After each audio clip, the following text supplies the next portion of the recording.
যেখানে বাংলাদেশে দীপু দাসকে পিটিয়ে পুড়িয়ে হত্যার প্রতিবাদে ধুন্ধুমার পরিস্থিতি তৈরি হলো আজ। শিয়ালদা থেকে বেগবাগানে বাংলাদেশ ডেপুটি হাই কমিশনের দপ্তরে যাওয়ার পথে এই ব্যারিকেড সরিয়ে একেবারে এগিয়ে যাওয়ার চেষ্টা করলেন বঙ্গীয় হিন্দু জাগরণ মঞ্চের সদস্যরা। কি ছবি হলো দেখুন। বেগবাগানের কাছে যে গ্রিলের ব্যারিকেড রয়েছে সেই ব্যারিকেড আস্তে আস্তে ঠেলে ফেলা হচ্ছে। আরেকটি ব্যারিকেড ঠেলে ফেলা হলো।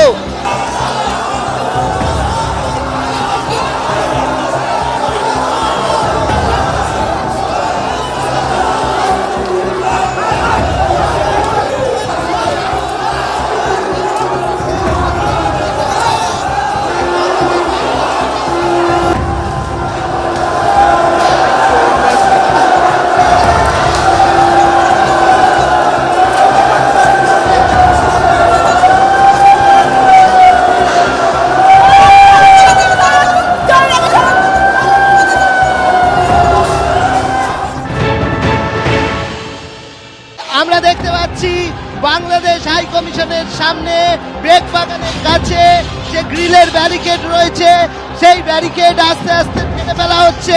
আরেকটি ব্যারিকেড ঠেলে ফেলা হলো।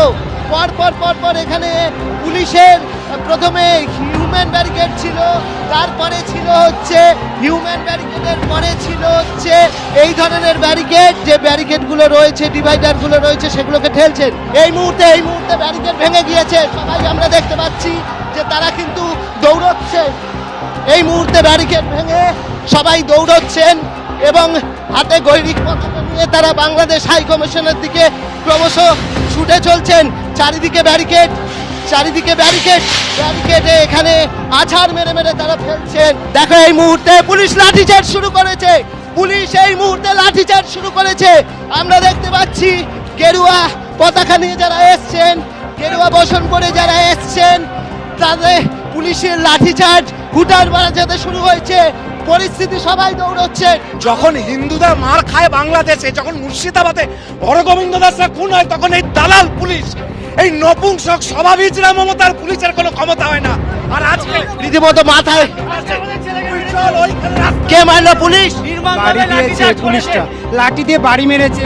সমস্ত ব্যারিকেড ফেলে দেওয়া হয়েছে, পুলিশের লাঠিচার্জ, এবং তারা এখান থেকে আমরা দেখতে পাচ্ছি যে সরিয়ে দেওয়া হয়েছে। তো স্বাভাবিকভাবে সবাই এসে এই জায়গাটা অবস্থান করছে। মহিলারাও আহত হয়েছে, মহিলারা বসে রয়েছেন। কি হলো? কে মারলো?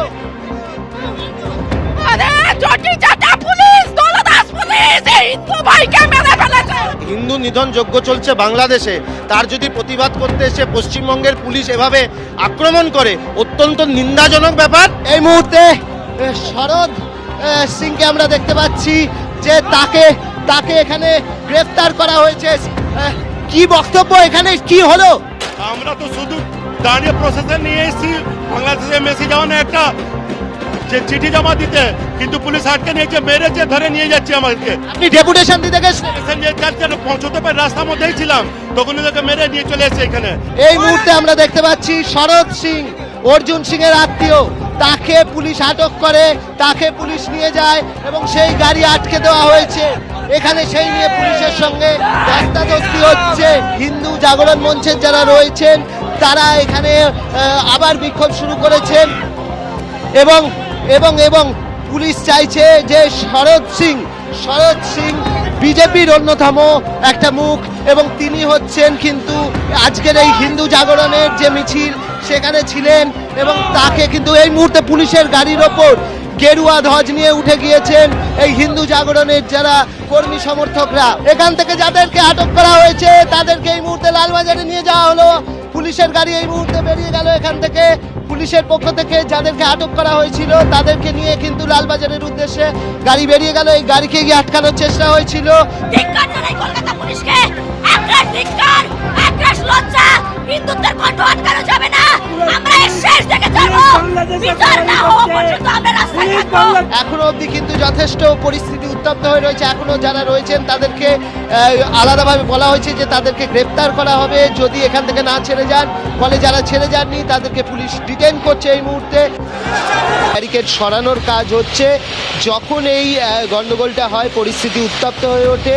এখানে বেশ কিছুজন যারা আন্দোলন করতে এসেছিলেন, আন্দোলনকারীরা আহত হয়েছেন। পুলিশের দাবি যে তাদেরও কর্মী আহত হয়েছেন এবং আস্তে আস্তে পরিস্থিতি কিন্তু নর্মাল হচ্ছে। এখানে আমরা যেরকমভাবে দেখছি যে পুলিশ রয়েছে এবং এখানে যারা আন্দোলনকারী তারাও কিন্তু ছড়িয়ে ছিটিয়ে রয়েছেন।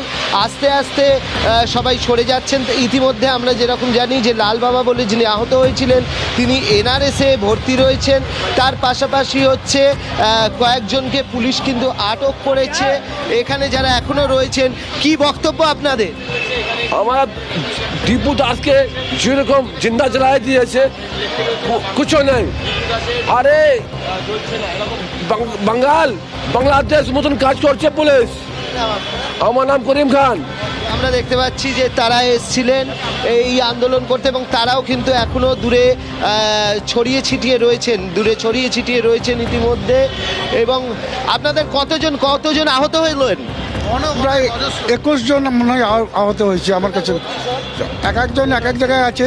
নীলরতনে কিছু আছে, এনআরএচে আর কি আছে, আর পিজিতে আছে। শরৎ সিং সহ কয়েকজনকে যে ডিটেইন করা হলো তাদের ব্যাপার তাদেরকে ওখানে দিয়ে গেছে। এখন কি অবস্থায় আছে আর কি সেটা আমরা দেখছি আর কি। বেশ কয়েকজনকে পুলিশ আটক করে নিয়ে গেছে। আস্তে আস্তে এই জায়গাটা তোমাকে দেখিয়ে দেবো যে এখানটা কিন্তু যে ভিড় ছিল সেই ভিড় ক্রমশ হালকা হচ্ছে। তার কারণ অনেকে আহত হয়েছেন, তাদের হাসপাতালে নিয়ে যাওয়া হয়েছে। কাউকে এখানে যারা আন্দোলনকারীরা তারা নিয়ে গেছেন, কাউকে পুলিশ নিয়ে গেছে। বেশ কয়েকজনকে আটক করা হয়েছে এবং আস্তে আস্তে এই জায়গা থেকে ভিড়টা কমতে শুরু করেছে এবং পুলিশের পক্ষ থেকেও যে গার্ড রেলগুলো দেওয়া হয়েছিল সেগুলো সরিয়ে পুরো পরিস্থিতি কিন্তু আস্তে আস্তে স্বাভাবিক করার চেষ্টা হচ্ছে। বেশ, পরিস্থিতি ধীরে ধীরে স্বাভাবিক করার চেষ্টা হচ্ছে, কিন্তু কিছুক্ষণ আগে একেবারে রণক্ষেত্রের চেহারা নিয়েছিল এই বেগবাগান এলাকা। আমি দুটো ছবি পাশাপাশি আপনাদের সামনে রাখবো, কলকাতা এবং দিল্লির ছবি। বিক্ষোভ শুধুমাত্র বাংলাদেশ ডেপুটি হাই কমিশনের সামনে যাওয়ার পথে যে হয়েছে, বঙ্গীয় হিন্দু জাগরণ মঞ্চ দেখিয়েছে এমনটা নয়। একেবারে দিল্লিতে বাংলাদেশ হাই কমিশনের সামনে বিক্ষোভ দেখিয়েছে হিন্দুত্ববাদী সংগঠনগুলি। দেশের রাজধানী এবং রাজ্যের রাজধানীর ছবি দেখছেন।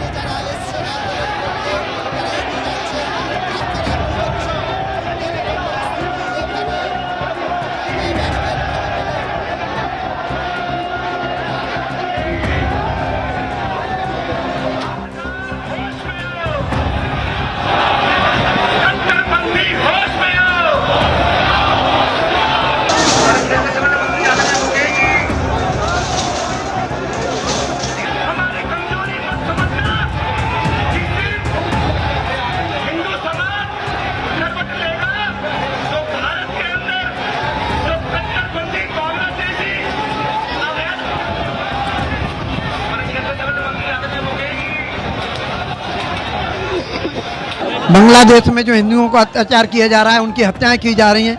यदि ऐसा ही चलता रहा तो वहाँ तो हिंदू समाप्त हो जाएगा। इसलिए बांग्लादेश की सरकार को चाहिए, यूनिट सरकार को चाहिए, हिंदुओं की रक्षा करे, उनको समान अधिकार मिलने चाहिए, उनकी संपत्ति और की रक्षा होनी चाहिए। भारत सरकार से भी हमारी अपील है कि बांग्लादेश को रसद पानी जो दिया जा रहा है, बिजली दी जा रही, वो तुरंत बंद कर देना चाहिए। हर हिंदू को उसकी मातृभूमि में वो राइट दिलवाना है कि वो वहाँ पे सेफ फील करे। जब शेख हसीना जी ने हमारे माइनॉरिटीज और हमारे इंडिजिनस राइट के लिए आवाज उठाई थी तो उनको वहाँ से सत्ता से हटा दिया गया था। ये जिहादी यूसुफ जी, उनको जो नोबेल पीस प्राइज मिलता है वो पीस प्राइज भी वापस लिया जाए। यूनिट सरकार के खिलाफ डिप्लोमेटिक तरीके से दबाव बनाया जाए कि ऐसी हिंदू विरोधी घटनाएं वहाँ ना घटे। एबीपी आनंद एगिए थाके एगिए राखे।